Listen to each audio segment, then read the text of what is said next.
Bonjour.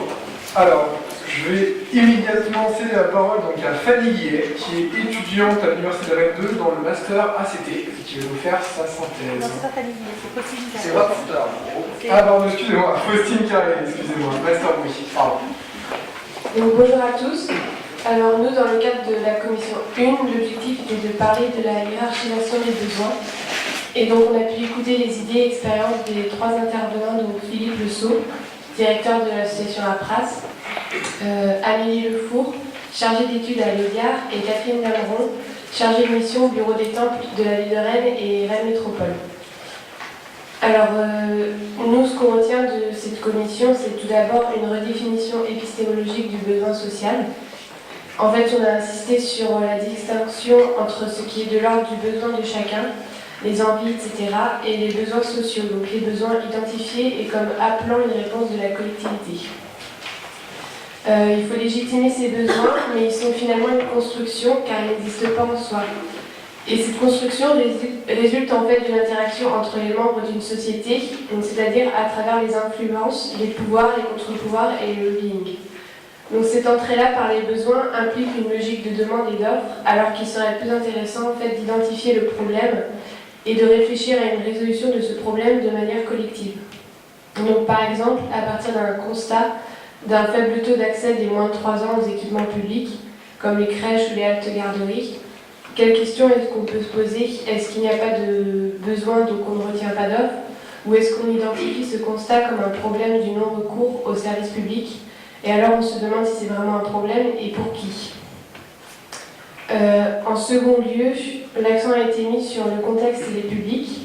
Donc grâce à nos intervenants, on a mis en évidence plusieurs éléments de contexte, donc les finances publiques, mais surtout les évolutions sociales et démographiques. C'est-à-dire qu'on est sur une diversification totale des ménages, sur la forme, les ressources, le capital culturel et social, sur les évolutions des pratiques de consommation, des pratiques de loisirs, des pratiques urbaines, donc dans un contexte de la vie au choix, comme on a pu déjà le voir avec l'intervention de Gérard Dallet ce matin. Et enfin, une évolution des temps de vie, donc sur l'espérance de vie, les temps de travail moins importants, mais avec des horaires irréguliers, et des temps de loisirs plus importants, mais inégalement répartis au cours de la vie. Et dans ce contexte-là, donc pour répondre aux besoins des publics cibles, sont identifiés les scolaires, car c'est le public qui est obligatoirement accueilli, le public jeune sur la question de l'occupation de l'espace public, sur les pratiques évoluant sur le mode de consommation et sur la question du genre aussi, pour produire des équipements qui répondent autant aux besoins des filles que des garçons. Sur les personnes âgées par rapport aux bouleversements démographiques et anthropologiques liés à ce public, sur les personnes pour lesquelles l'offre est peu diversifiée, donc les personnes à mobilité réduite, la petite enfance et les personnes en voie de vieillissement, les associations, qui est en fait le public qui s'exprime le plus, mais dans ces cas-là, où est-ce qu'on met le curseur dans le niveau de réponse? Et plus tard, on viendra justement sur la question des personnes qui s'expriment le moins et sur la manière de recueillir leurs attentes. Et enfin, il y a les oubliés, c'est-à-dire qu'on se fixe beaucoup sur les attentes et besoins des publics, mais c'est aussi important d'interroger les personnes qui ne fréquentent pas les équipements concernés pour aussi comprendre d'où vient le problème. Donc finalement, avec la prise en compte de ce contexte et le fait que les problèmes ne soient pas perçus de façon évidente, de quels outils et méthodes d'approche est-ce qu'on dispose? Tout d'abord, il y a le fait de se décloisonner des sujets principaux et donc de s'écarter de la demande initiale pour voir une logique globale. Une démarche intéressante aussi qui est la constitution de comités d'usagers et de groupes d'acteurs qui interviennent à différentes échelles. Cela permet un dialogue transversal et donc d'assimiler les contraintes et les revendications de tout le monde. Donc une approche pluridisciplinaire entre tous les corps de métier, sociologie, architecture, urbanisme, finances publiques, etc. Les observatoires aussi à préserver pour identifier les problèmes sur l'ensemble des communes, l'ensemble des équipements à la fois bâtis et non bâtis. D'ailleurs, dans le cadre de la métropolisation de la ville et du futur plan local d'urbanisme métropolitain, un des moyens de réflexion sur les équipements est de travailler par secteur sur l'ensemble du territoire de la métropole. Et donc, une des idées est de penser les besoins à l'échelle supracommunale. Et pour conclure aussi, un outil concret très intéressant nous a été présenté C'est un outil d'identification. En fait, Catherine Dameron du Bureau des temps nous a montré le principe des cartes isochrones.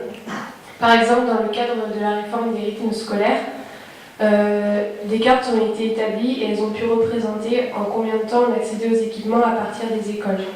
Donc avec ce même principe, on a pu identifier à quels services et commerces on peut accéder à pied en 5 minutes. Donc finalement, ces cartes donnent un indice d'accessibilité piétonne aux commerces et services du quotidien. Et quand on les superpose avec la densité de population, on se rend compte par exemple qu'il y a des quartiers nouvellement peuplés dans des villes périurbaines mais qui sont sous-équipés.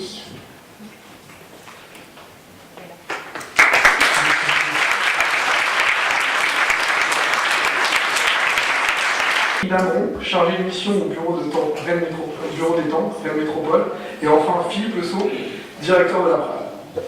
Donc je vais vous laisser la parole, qui veut commencer? Pas tous à la fois. En fait, bravo. D'abord pour commencer, parce que là je vois pas ce qu'on a rajouté, on est en train de se dire ça en aparté, une synthèse, mais il n'y a rien qui passe au travers, il me semble. Incroyable, bravo. Du coup, j'ai pas grand chose à rajouter en fait. Il fait beau. Non, c'est vrai que sur la partie besoin social, etc., c'est vrai que j'ai fait un petit zoom sur ces questions de construction. Parce que dans la pratique qui est la mienne, j'ai l'impression qu'on est, enfin, ça veut rien dire, c'est un peu en général, sur les logiques, il y a des besoins qui préexistent, il suffirait de les identifier pour mettre en face la réponse si on a les moyens de le faire. Or, la réalité du besoin social ou de la demande, elle naît, elle est construite par les interactions entre les membres. Et souvent, voilà, du coup, c'est ce que disait dans la synthèse, c'est qu'il y a des rapports de force, des interactions, des jeux de pouvoir, du bullying, des choses, etc., qui président à l'émergence ou à la mise sur l'agenda de la réponse aux besoins sociaux. Et que peut-être l'enjeu pour nous, collectivement, et compte tenu de la nécessité peut-être plus forte qu'avant de prendre en compte les personnes qui ne sont pas dans ces jeux d'acteurs, qui ne sont pas dans ces interactions, qui ne sont pas dans ces groupes constitués, c'est de créer les conditions de l'interaction, de leur participation à ces interactions, et donc au travers de ces interactions de passer d'une logique d'expression de besoin à une logique de qu'est-ce qui nous fait problème aujourd'hui et comment on aborde la question sur un problème. Parce que du coup, ça permet de se décaler un petit peu, parce que c'est un peu théorique, peut-être un peu hors sol ce que je vous raconte, mais en même temps, c'est une vraie réalité dans certaines communes, dans certains quartiers, que de pouvoir passer d'une logique qui est peut-être celle des dernières décennies, c'est-à-dire qu'on est en développement, il faut amener les équipements, etc. Et à un moment donné, il faut peut-être, ce que disait Amélie, c'est qu'ici, sur l'agglomération rennaise, il y a un niveau d'équipement qui est relativement conséquent, ça ne veut pas dire qu'il ne faut plus en faire, mais que peut-être les logiques de monter en équipement par atteinte de strates de population, peut-être que cette logique-là, elle est un petit peu sur sa fin, ou en tout cas elle évolue, et qu'il y a le gros effort à faire, et peut-être justement de travailler les interactions entre les personnes, entre les citoyens, pour construire de la problématisation, pour construire des recherches. Parce que quand on travaille sur un problème, quand on chemine sur un problème, on construit la solution. Et donc c'est ce type de démarche qu'il faut initier. Alors la difficulté, c'est à quelle échelle, comment, avec quels outils. Surtout que des fois, les échelles de construction de ces problèmes, de mise en interaction, et puis de tout ce qu'on entend sur la participation, etc., c'est pas forcément l'échelle où l'éventuelle réponse va pouvoir être apportée. Donc le lien entre le lieu, l'échelle où se situe l'émergence des besoins ou de la problématisation et le lieu où ça va se décider ne sont pas forcément toujours connectés ou toujours en lien. Et là, il y a des points d'attention à avoir. Voilà.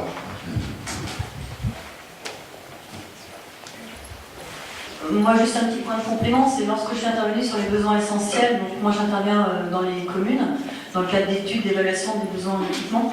Là, j'ai fait un panel de public cible. Ce qu'il faut bien comprendre, c'est qu'on n'avait pas les réponses. C'est-à-dire qu'on on met sur la table des publics auxquels, de prime abord, on n'aurait pas pensé lorsqu'on va programmer des équipements. C'est pour ça qu'on a eu un certain nombre de publics qui ont été listés. Voilà, on n'a pas dit que c'était forcément uniquement ces publics-là auxquels il fallait répondre. Et bien sûr, les associations restent parmi les publics pour lesquels il y aura sans doute des réponses à apporter.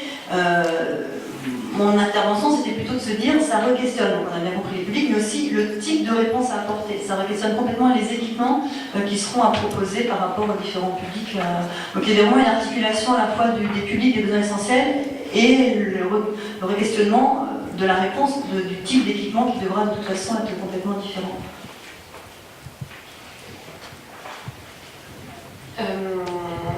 Difficile de compléter. Donc, je vais juste évoquer un travail un peu différent que je n'ai pas évoqué ce matin, mais qu'on lance actuellement avec le Master SIGAT de Rennes 2, et qui est une autre approche des besoins ou des usages de la ville. En fait, on va se concentrer sur deux temps particuliers, qui sont la nuit d'une part et le dimanche d'autre part, pour voir quels sont d'un côté l'offre urbaine sur ces temps-là, et quels sont les usages de la ville sur ces temps-là, parce que ça va permettre de voir justement, dans cette logique d'identifier où est le problème, de voir lorsqu'on a des usages spontanés de l'espace public, est-ce que c'est une envie d'aller sur l'espace public et il n'y a aucun problème, ou est-ce qu'en fait c'est un manque d'offres urbaines sur ces créneaux-là qu'il faut réinterroger. Donc l'idée, c'est une tentative en tout cas de représenter tout cela spatialement pour faire naître cette vision partagée en tout cas des problématiques qui se posent. Voilà, juste un petit exemple. On va donner la parole à M. Gérard Vallée, si vous avez des choses à dire, ou également Jacques Robert. Moi j'ai des choses à dire. Allez-y. Faut me freiner si je parle trop, mais c'est passionnant cette question des besoins que vous avez évoqués, parce que c'est véritablement une tarte à la crème, c'est-à-dire on va faire un équipement parce qu'il répond aux besoins. On n'imagine même pas qu'on pourrait faire un équipement qui ne répond pas aux besoins. C'est-à-dire qu'une fois qu'on a dit ça, on n'a rien dit. Et je voudrais vous montrer par des exemples. Il me semble qu'il y a une formulation du besoin qui se lie par la carence. Par les carences. Et par exemple, c'est un exemple rennais, dans l'après-Valais, il y a une liste d'attente de gens qui demandent des jardins familiaux qui est colossale. Donc on peut se dire, là il y a un besoin. Parce qu'en fait, on a une lecture, vous voyez, quasiment quantitative de nombre de gens qui voudraient avoir cet accès. Alors derrière, on voit bien tout ce qu'on peut imaginer après sur le retour à l'agriculture, mais je pointe simplement la carence comme étant l'expression d'un besoin, lorsqu'elle est exprimée. L'autre point, c'est la difficulté qu'il y a toujours entre l'offre et la demande, vous l'avez évoqué. Et disons, dans le domaine du sport, c'est très compliqué à traiter. Parce qu'en fait, on pourrait dire, par exemple, qu'on a besoin de courir, tout le monde a besoin de courir, donc ça c'est une vérité. C'est assez simple de dire ça, mais est-ce que tout le monde a besoin de faire du 110 mètres haies? Là, tout d'un coup, on arrive à une manière de courir, vous voyez un peu, je ne sais pas si vous voyez comment ça marche, on se dit là, on est déjà sur une sophistication très particulière qu'on ne peut pas exprimer comme étant un besoin. C'est ça qui est important, et qu'à un moment donné, c'est une formulation culturellement valorisée, que vous avez dit sur la médiation culturelle ou les influences, qui fait qu'on va avoir dans un club d'athlétisme tout d'un coup un jeune qui va être très bon et qui va faire du 110 mètres haies, il va falloir qu'on achète des haies, et ainsi. Vous voyez ce que je veux dire? Mais on n'est plus sur véritablement une formulation de besoin. Mais le meilleur paradoxe, je trouve, c'est les patinoires, de ce point de vue-là. Parce qu'il y a très peu de patinoires en France. Ça, c'est une donnée. Est-ce qu'il y a un besoin? Est-ce qu'il n'y a pas un besoin? Il y a très peu de gens qui défilent dans les villes de 50 000 habitants en France en disant je veux une patinoire, ça n'existe pas. En revanche, quand il y a une patinoire dans une ville et qu'on la ferme, à ce moment-là, il y a des gens qui défilent avec une pancarte je veux une patinoire. Donc on voit bien que c'est l'offre qui avait rendu légitime l'expression d'un besoin dans ce cas-là. Et le paradoxe va plus loin, c'est que partout maintenant on organise des patinoires de Noël. Vous voyez le truc devant la mairie. Donc les gens patinent l'hiver sur la patinoire de Noël. On a fait des enquêtes, on leur disait mais il n'y a pas de patinoire dans votre ville, est-ce que ce serait bien qu'il y ait une patinoire? Au moment, les gens ils avaient une patin au pied, donc ils disaient oui, ce serait bien qu'il y ait une patinoire. On se dit tiens, il y a un besoin. Mais une fois que la patinoire est démontée, il n'y a plus personne qui vient dire ben, ce serait bien qu'il y ait une patinoire. Vous voyez ce que je veux dire? Donc c'est extrêmement compliqué de faire le jeu, alors dans le domaine du sport, entre l'offre et la demande. Dans la mesure aussi où il y a à peu près 200 disciplines sportives, disons 200 familles de disciplines sportives, on ne voit pas comment on pourrait offrir à toute personne en proximité une réponse possible sur ces 200 familles. Donc il y a bien, moi je préfère parler de dialectique, de l'offre et de la demande, sur le fait que finalement la pratique, si vous voulez, se construit localement, culturellement, avec des héritages et des influences. Et les enseignants de PS ayant à un moment donné joué un rôle très important. Par exemple, en ce moment, on a connu la période handball où les enseignants de PS faisaient la promotion du handball, et maintenant on connaît la période badminton, qui est la fédération qui se développe le plus quantitativement et qui est portée évidemment par les enseignants de PS, car c'est une discipline très pratique. Je vois tout le monde qui est d'accord, qui est une discipline très pratique à enseigner. Le troisième point qui me paraît plus terrible, c'est sport santé. Parce que sport santé, c'est pervers.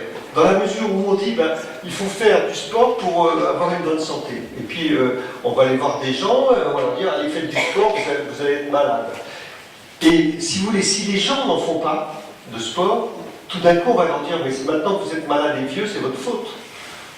C'est-à-dire que le sport peut devenir une injonction culpabilisante. Et on ne va pas vous rembourser. Vous voyez ce que je veux dire? On ne va pas vous rembourser maintenant que vous êtes complètement KO parce qu'on vous avait prévenu avant et vous n'avez pas fait. Je force le trait. On est d'accord, je force le trait. Mais derrière, il me semble qu'il y a des enjeux sur l'injonction de faire du sport ou sur pourquoi les gens n'y vont pas. Il y a un stade, pourquoi les gens n'y vont pas. Et je trouve qu'il y a quelque chose à bien recadrer dans, disons, la dynamique de l'expression du désir. Parce qu'en fait, on voit bien que l'enjeu, vous l'aviez dit à un moment donné, mais derrière ça, il y a le désir, quoi. Il y a le besoin, mais la pratique sociale, elle se situe au niveau du désir. C'est-à-dire, j'ai plus envie de faire du hand que du foot, ça c'est un désir, quoi. Je veux dire, il n'y a pas d'autre justification si on se prend sur le plan psychologique. Et puis, la dernière idée, il y en avait 4, donc c'est effectivement ce que vous avez dit sur l'intercommunalité. Alors là, je parle, là encore une fois dans mon domaine, je pense que c'est inévitable et incontournable. Et ce qu'on essaie de promouvoir, c'est ce qu'on appelle la cohérence territoriale. La cohérence territoriale. Pourquoi? Parce que c'est vain d'imaginer que dans une agglomération, avec une trame urbaine de proximité, on puisse imaginer une commune qui va construire un équipement spécialisé de type dojo, et puis tout d'un coup, le petit club de judo d'à côté va vouloir un club dojo encore plus gros, et ainsi de suite. Et donc on s'inscrirait dans une rivalité d'équipements infinançable et ingérable, parce que du point de vue des pratiquants, ils n'ont pas une réelle pratique sur leur commune la plupart du temps, mais une pratique sur leur proximité, ce que vous avez dit. Donc l'idée de la cohérence territoriale, c'est de dire, votre équipement, on va vous le financer, si je prends des politiques qui ont été faites par exemple par des intercommunalités ou des départements, voire des régions. En Ile-de-France, moi je travaille beaucoup avec la région Ile-de-France, elle a fait un plan piscine, donc un plan pour promouvoir les piscines, et les arguments qui étaient mis en avant et qui sont demandés aux collectivités qui ont des projets, c'est, bon, ça répond à un besoin, donc ça renvoie effectivement à ce que j'ai dit précédemment, même si sur les piscines on peut avoir un peu quelques ratios qui ont du sens, mais surtout, votre projet il est en cohérence avec votre territoire, à l'échelle de votre territoire de vie. Et c'est ça qui me paraît extrêmement important. Et juste pour conclure, quand on formule ça l'air de rien, on renvoie la balle dans le camp du mouvement sportif. En disant, vous le mouvement sportif, il faut arrêter de faire des querelles de clochers et des derbies de clochers. Je parle à l'intérieur d'un territoire de vie. Il faut vous mettre d'accord sur votre territoire de vie. Il y aura un club phare, des clubs formateurs et des clubs de proximité. Et c'est comme ça qu'on va pouvoir aider votre discipline sur notre territoire de vie. Donc c'est une reformulation de tout ce qui était un peu le background du sport, où à un moment donné un président arrivait, parce qu'il était proche du maire, à se faire construire des équipements et à piquer les joueurs des autres autour. Enfin, pour ceux qui sont dans le sport, ils peuvent tout à fait voir ce que je veux dire. Et ça, c'est fini. Je pense que ça, c'est fini. Et que dans ce que j'ai évoqué ce matin comme étant l'évolution des besoins en équipement et l'évolution des attitudes des acteurs du sport, qui pressentent les dangers, moi je pense qu'on a évoqué ce matin, eh bien cette mise en cohérence territoriale, elle est indispensable. Et donc la réflexion communautaire, ou l'échelle communautaire en termes de réflexion stratégique, elle est indispensable pour à peu près tous les équipements, même s'il s'agit de circuits. Puisque les circuits sont fondamentalement des offres de pratique sur le lien. Donc je veux dire que c'est extrêmement intéressant de positionner cette problématique du territoire de pertinence, d'analyse des besoins et de territoire de cohérence des réponses. Merci beaucoup. Sophie Ricard, Jacobert, un petit mot avant qu'on donne la parole à la salle. Oui, volontiers. Peut-être pour faire quelques rapprochements entre certains des sujets qui ont été évoqués et puis ce que nous vivons au quotidien dans nos communes en tant qu'élus. Plusieurs sujets qui m'ont un peu interpellé. Le premier, c'était le titre en fait de cette commission, le programme d'équipement en tenant compte des modes de vie, la notion des modes de vie.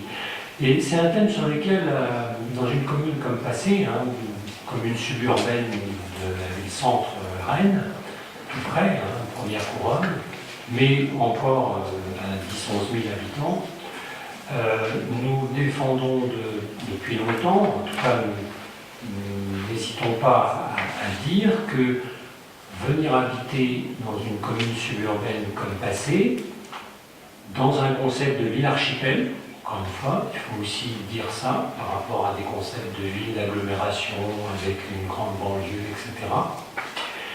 C'est différent en termes de mode de vie que d'habiter dans la ville-centre ou dans une banlieue pour un autre type d'agglomération. C'est différent dans le sens où il faut accepter de se dire que si je fais un choix de vie avec une relation au territoire, à la manière dont il est aménagé, et à un accès aux services, et à une responsabilisation dans le fonctionnement des services qui est différent que d'être consommateur dans une grande ville. Et je pense que si on n'arrive pas à faire passer des messages comme cela auprès des citoyens, alors il peut y avoir des confusions et des frustrations, puisque ils ne vont pas nécessairement trouver ces nouveaux habitants, car on a affaire, nous, à l'accueil de populations nouvelles, en proportion quand même assez importante. Donc il y a cette question de l'appropriation d'un lieu de vie.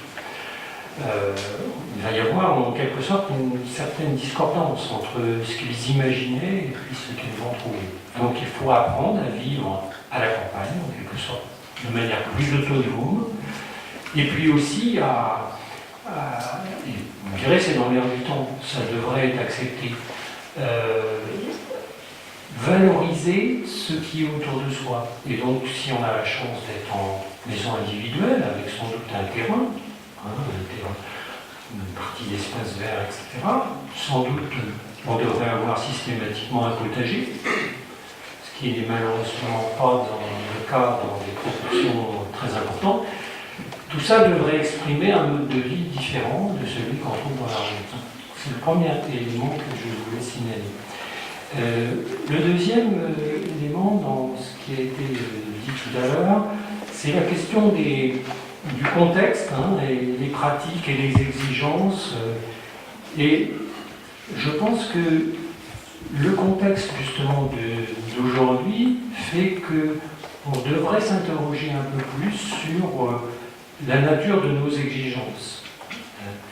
Et qu'on ne peut pas imaginer de raisonner aujourd'hui des exigences de haut niveau, comme celles qu'on connaît ou qu'on peut vivre dans la première couronne rennaise, où on a affaire à une population particulièrement exigeante en termes de services, de qualité de prestation, tout doit être nickel, dès qu'il y a le moindre nid de peau dans une voirie, c'est une catastrophe, etc., etc.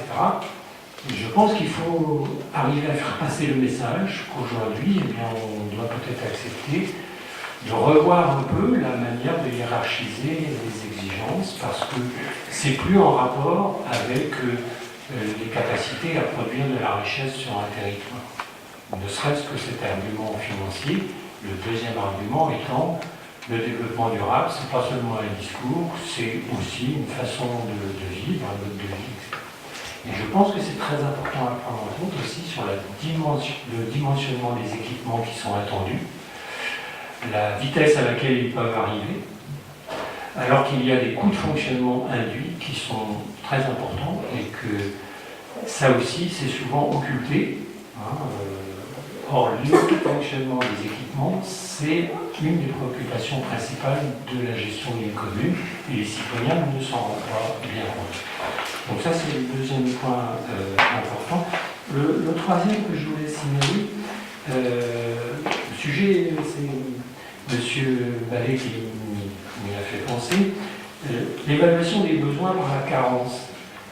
Je trouve la formule assez intéressante, et justement, elle se pose sur un des sujets qui est celui des piscines. Sur l'agglomération rennaise, c'est un vrai sujet. Il a été montré qu'on avait un très gros déficit de piscines sur la métropole, et notamment sur le secteur nord-ouest où est passé. D'ailleurs, on avait un projet de piscine intercommunale dans le nord-ouest. Typiquement, le besoin est avéré, entre guillemets. Maintenant, ça ne peut pas être fait, porté par une seule commune. C'est absolument impossible. Même une commune comme Passé, dont 11 000 habitants, ne peut pas se payer une piscine, entre guillemets. Donc ça ne peut être qu'à une échelle intercommunale suffisante. Or, à cette échelle-là, se posent des questions de chronologie de programmation des investissements dans les différentes communes, qui font qu'à un certain moment donné, toutes les communes qui pourraient être concernées pour faire participer autour de table ne sont pas nécessairement en situation de pouvoir le faire. Conclusion, ça traîne, c'est difficile, etc. Donc c'est un des exemples aussi qui font que c'est pas si simple que ça, que d'imaginer de fonctionner en intercommunalité. Même si on partage ensemble les objectifs. Et puis enfin, le dernier point que je voulais signaler, qui a été évoqué aussi, c'est celui des outils, des méthodes. Vous avez parlé notamment de mot, les comités d'usagers, etc. J'attire l'attention sur la prudence qu'il faut avoir à ne travailler qu'avec des corps institués, entre guillemets, associations, sections sportives de l'organisme qui s'occupe des sports, etc. Parce que ce qui se produit alors, c'est que se constituent des groupes de pression qui, eux, ont leur capacité à être influents et à faire pression sur l'acte de décision et conclusion à orienter finalement les choix d'investissement, alors que M. Ballet a très bien montré ce matin que les besoins, entre guillemets, je utilise là-dessus, n'étaient pas seulement ceux de ceux qui veulent participer dans un groupe organisé pour faire de la compétition, par exemple, mais qui avait aussi, et c'était peut-être le plus grand nombre, tous ceux qui, plus anonymes, qui ne sont pas au travers d'un groupe de pression, veulent pratiquer du sport loisir, du sport détente, etc. Et qui donc ont moins de moyens d'influer sur la décision de programmation, car on a des priorités à faire. Donc ça, je crois que c'est aussi un point important. La démocratie participative, les comités d'usagers ont de très grandes limites qu'il faut prendre en compte. À défaut, ce ne sont que les groupes de pression qui influencent.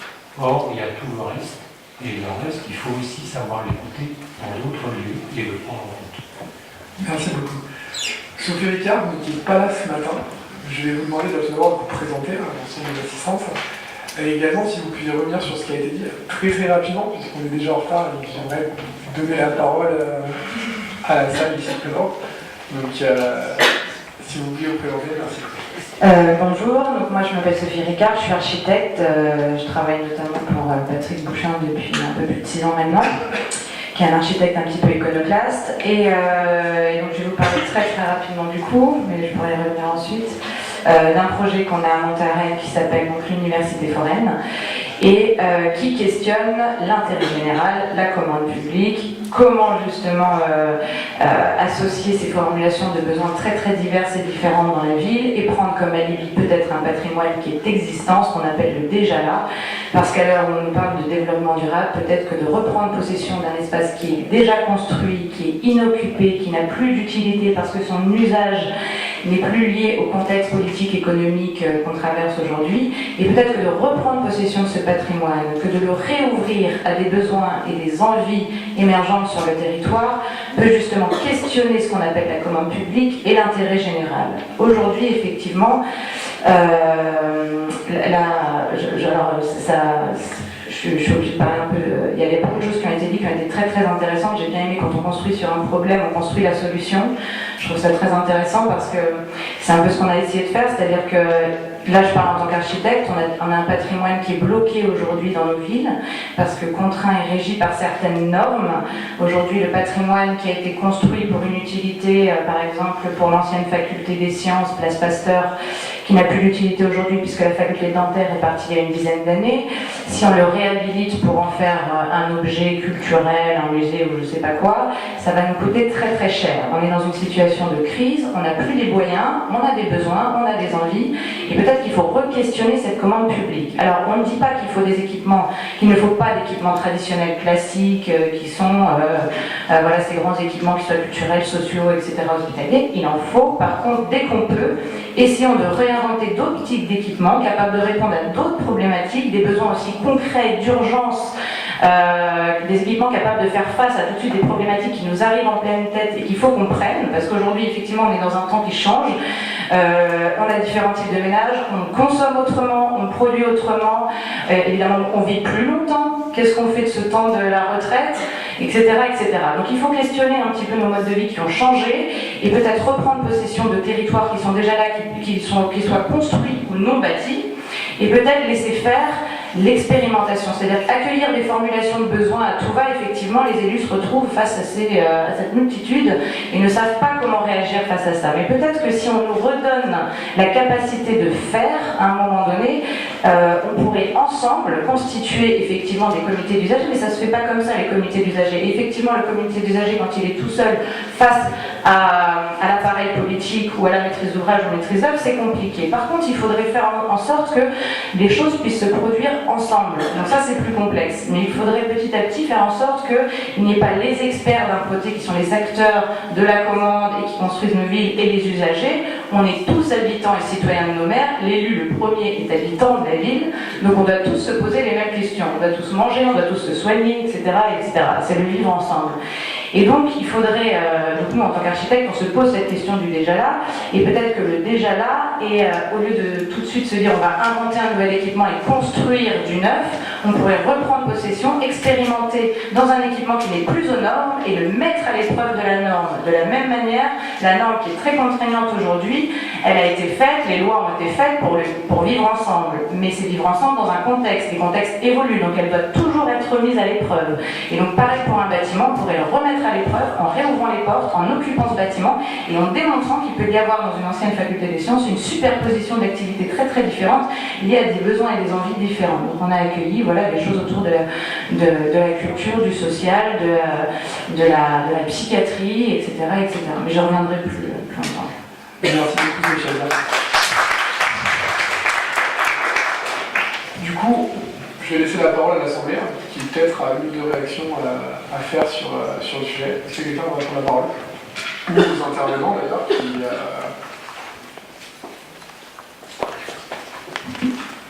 Personne n'a rien à rajouter sur le sujet pourtant complètement passionnant. Très bien. Des réactions peut-être en particulier ce que vient de dire Sophie Ricard? Ouais. En fait, je suis assez proche quoi, de ce qui est dit là. Je vous l'ai dit ce matin, ça fait 25 ans que j'essaie d'innover et de sortir un équipement qui sort du catalogue du ministère des Travaux publics. Quoi. Et donc on voit bien qu'effectivement, les rigidités sont énormes, celles que vous avez dénoncées sont énormes. Et que la difficulté de créer des expérimentations nous renvoie à ce que j'ai appelé ce matin sur les pratiques transgressives. C'est-à-dire qu'on voit bien qu'à un moment donné, on est borderline par rapport au fait, parce qu'il y a des friches sportives aussi, hein, il y a du développement sportif qui s'approprie des friches, enfin, moi j'utilise le terme friche au lieu de déjà là, mais c'est la même idée. Et on voit bien que c'est là que se jouent aussi des potentialités d'innovation très fortes. D'ailleurs, la plupart des sports urbains qu'on appelle maintenant sports urbains sont au départ des pratiques transgressives. Le meilleur exemple, c'est pas ce que j'ai évoqué ce matin, le workout, mais pas seulement le parcours, c'est-à-dire où l'image des Yamakasi, c'était au départ des gens qui sautaient de balcon en balcon et qui maintenant font des parcours parcs, c'est-à-dire créent dans la ville des univers protégés, privilégiés, et on est toujours face à ce paradoxe d'ailleurs qui est sociologiquement intéressant d'ailleurs, qui est que les gens qui ont lancé cette nouvelle activité l'ont faite de manière transgressive et de manière auto-formée, c'est-à-dire qu'ils ont appris tout seuls. C'était la même chose d'ailleurs pour la planche à voile, ça va mais bon. Ils ont appris tout seuls. Une fois qu'ils ont un peu pignon sur rue, il y a eu le film sur les Yamakasi et des choses comme ça, ils essayent de mettre en place un dispositif qui démontre qu'il est impossible d'apprendre tout seul et qu'il faut avoir un encadrement pour apprendre à faire. C'est une logique de professionnalisation bien connue, hein, c'est-à-dire comment je monnaie mon expertise. Donc, et du coup, ils vont plaider auprès des communes en disant mais c'est dangereux de sauter de balcon en balcon, mais ça on le savait, puisque c'est pour ça même que c'était interdit, et que du coup, ils créent des espaces, hein, et c'est la même chose avec Chaval qui a fait le truc pour le Wokart, c'est-à-dire qu'ils créent des espaces, ils vendent des espaces dans la ville qui sont cette réponse à la transgression qu'eux-mêmes ont produite. Donc on voit bien qu'on est sur un champ très complexe que je trouve passionnant, très intéressant, mais j'ai envie de dire par rapport à ma propre expérience qui met très mal à l'aise les collectivités et les responsables. Parce que justement, la transgression, à chaque fois, elle renvoie à la responsabilité du maire. Et que du coup, il est toujours entre les deux, disant bon ben, je vais laisser faire, mais si à un moment donné, il faut que je laisse faire à mon insu, c'est-à-dire on retrouverait la phrase, vous savez, à l'insu de mon plein gré, là, c'est-à-dire ah ben non, ils l'ont fait, je ne savais pas, mais à partir du moment où il sait, à partir du moment où il prépare quelque chose qui est un aménagement, où il ouvre les portes, ce que vous avez dit, automatiquement, sa responsabilité est engagée directement. Et face aux commissions de sécurité, ce que je l'ai évoqué. Donc on voit bien qu'on est sur un problème juridique assez particulier. Vous avez utilisé le terme iconoclaste, c'est assez juste. Ce que j'ai entendu, je ne connaissais pas votre démarche. Merci beaucoup. Vous aurez le temps, je pense, de vous exprimer au cours des prochaines commissions. On va tout de suite passer à la deuxième. Je veux juste citer une anecdote pour illustrer les propos de M. Blanc. Allez-y, très rapidement. On a eu à passer une pratique transgressive qui, heureusement, n'a pas duré très longtemps, je le dis comme ça. Les jeunes ont voulu aller faire du roller sur le toit d'école primaire, alors que, bon, est-ce qu'on devait dire, ah ben, tiens, oui, c'est amusant, on va les laisser faire. Vous imaginez le maire, si un des jeunes était tombé et qu'il y a un accident, la responsabilité, quoi qu'il arrive, puisque vous savez, les criminels administratifs, on sait bien ce que c'est toujours la collectivité qui a tort, on a sans doute mal protégé l'accès à la toiture, etc., etc. Je ne dis pas plus. Donc du coup, on a été obligé de surélever les garde-corps qui déjà interdisaient l'accès à une toiture ronde, hein, extrêmement dangereuse et très glissante. C'était pour l'intégrer. Merci. Nous saluons la parole à Gilbert Gauthier pour la seconde commission.